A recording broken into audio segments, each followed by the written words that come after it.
Triangle de Karpman, c'est quoi? Donc, c'est un des pièges les plus courants dans lequel vous pouvez tomber lorsque vous entrez, en fait, en relation avec des gens. Peu importe, en fait, avec qui vous rentrez en relation, ça va être, que ce soit même avec, vos amis, avec, votre mari, vos compagnons, peu importe, vous pouvez très facilement tomber dans ce triangle.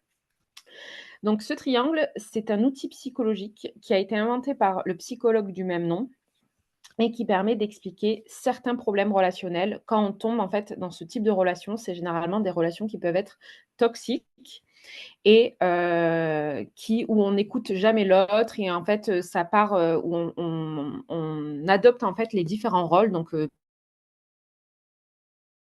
parfois le rôle du sauveur, parfois le rôle de la victime, parfois le rôle du bourreau et on n'arrive pas, en fait, à sortir de tout ça. Donc concrètement, dans le triangle de Karpman, il y a 3 rôles. Donc on a le sauveur, la victime et le bourreau et peu importe dans lequel on peut tomber, ça rend toxique parce que du coup, on va inviter l'autre à adopter un autre rôle. Donc soit on va être dans le rôle du bourreau, on va critiquer, ironiser, on va dévaloriser l'autre et l'autre va forcément se positionner soit en rôle de sauveur, soit en rôle de victime. Donc si on critique quelqu'un, il peut se dire, «Oh mais tu me dis ça parce que c'est comme ça et cetera, mais tu sais, c'est pas ma faute, c'est la faute d'un tel, c'est la faute de ci, c'est la faute de mi» et cetera. On peut avoir également, le rôle du sauveur, où il va dire, «Tu me critiques parce que, tu es comme ci, tu es comme ça, donc je te remets en fait la faute sur toi» et donc là, on est dans un rôle de sauveur.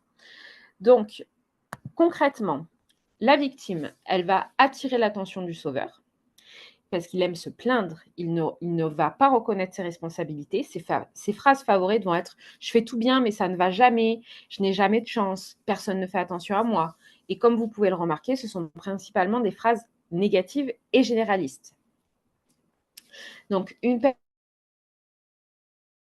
personne prête à tenir le rôle de victime cherche ainsi à attirer un sauveur. Donc généralement, ça, c'est le cadre qui va le plus se loger dans le cabinet, c'est-à-dire que vous allez avoir des personnes qui vont arriver et qui vont dire: «Vous savez, moi j'ai beaucoup de problèmes de santé, j'ai ci, j'ai mi, mon mari il m'aide pas, mes enfants ils sont pas là pour moi, je me sens seule» et en fait, ce qu'il va falloir faire très attention, c'est pas se positionner en rôle de sauveur.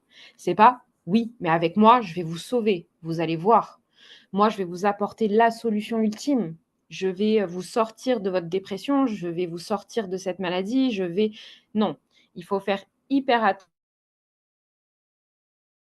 attention parce que pour rappel, en tant que naturopathe, notre rôle est éducateur de santé.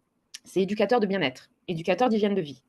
Notre objectif, c'est de donner toutes les clés